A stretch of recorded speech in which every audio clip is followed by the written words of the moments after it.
Alarms scream through the ship before I even open my eyes. Red light floods the narrow bunk room, and my whole body jerks awake with my heart slamming against my ribs.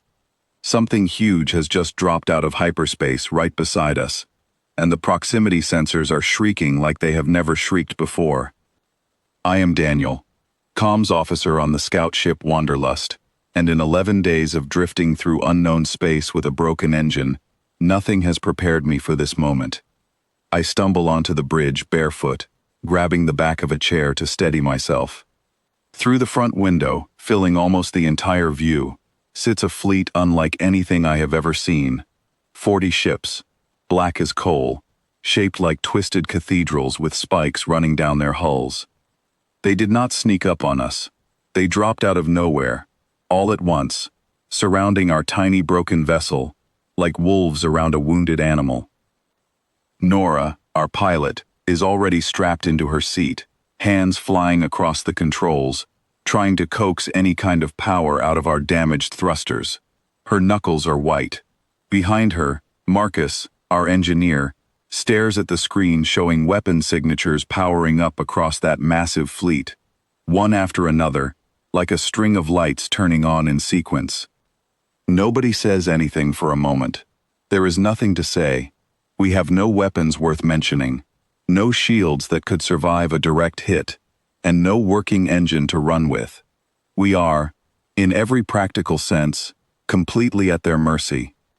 Then a screen flickers to life on the main console, and a figure appears, projected in shimmering light, tall, with skin the color of deep violet, wrapped in armor that looks more ceremonial than practical, plates engraved with symbols I do not recognize. Around this figure stand several others, silent, still, watching us the way a judge might watch a prisoner brought before the court. The voice that comes through our speakers is deep, slow, and deliberately powerful, clearly designed to make whoever hears it feel very, very small. Vessel of unknown origin, the figure announces, you trespass in the sovereign space of the Threxian Empire, eternal dominion of the sixth spiral arm, masters of the undying flame, bearers of the sacred ember, keepers of the... I feel my heart still pounding, my palms sweating against the console, every instinct telling me we are seconds away from being destroyed. And yet, somewhere in the back of my mind, something about the sheer length of this introduction strikes me as strange. It just keeps going, title after title after title, each one longer and grander than the last, while 40 warships sit outside ready to turn us into dust. Nora glances at me. Marcus glances at me. I do not know why, but my mouth opens before my brain can stop it. Sorry, quick question, I say, raising a hand like I am back in a classroom. Is that your actual name, or is that your job description? The voice stops mid-sentence. The bridge goes completely silent. Even the alarms seem to hold their breath. Outside, 40 warships full of soldiers who could vaporize us in an instant appear to freeze in place, as if none of them know what to do with what just happened. I am Vizier Thal Gorn Vos Khan, the 903rd, the figure says again, voice a little less thunderous now, Supreme Administrator of the 903rd what, though, I ask, leaning forward despite every warning bell in my head telling me to stay quiet. Like, are there 900 guys named Thal Gorn before you? Or is that just your age? Because if you are 900 years old and your title still will not fit on a business card, something has gone very wrong with your paperwork department. Marcus makes a small choked sound beside me, somewhere between horror and disbelief. Nora's hands have gone still on the controls, her eyes wide, staring at me like I have lost my mind. Maybe I have. Fear does strange things to people, and apparently, in my case, it turns into terrible jokes at the worst possible moment. You will cease this immediately, the Vizier says, his tone sharpening, and prepare to be boarded, or your vessel will be reduced to... To what, though? I say, unable to stop myself now, the words tumbling out faster than I can control them. Please, finish the sentence. I really want to hear the rest of this. Give me the full threat.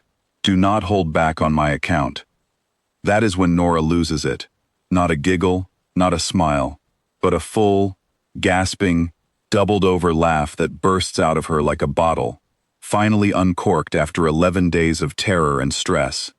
The sound echoes through the small bridge, bouncing off metal walls, and once she goes, I cannot hold it either. Marcus slaps his palm against the console, tears already forming in his eyes. My own laughter comes out in short, painful bursts, my ribs aching, one hand braced against the chair just to keep myself upright. We cannot stop. That is the terrifying part. Even as I watch the weapon signatures on the display climbing higher and higher, even knowing that any second could be our last, none of us can control the laughter pouring out of us. It feels like every ounce of fear from the past 11 days has to go somewhere, and this, somehow, is where it chose to go.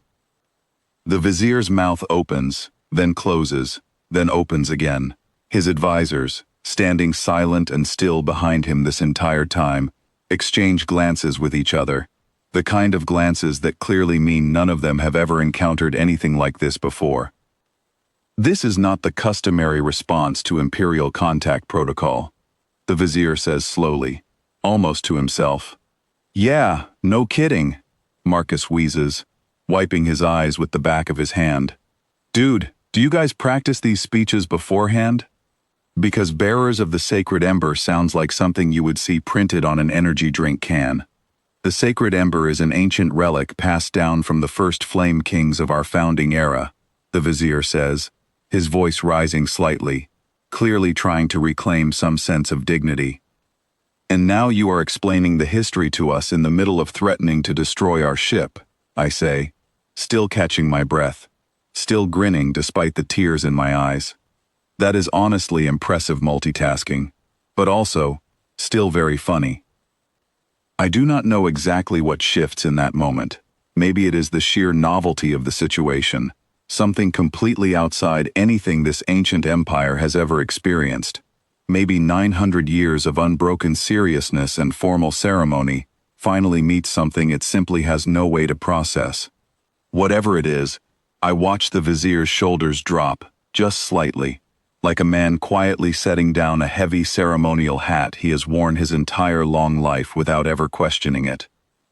You are not afraid, he says, and this time, it does not sound like a question at all.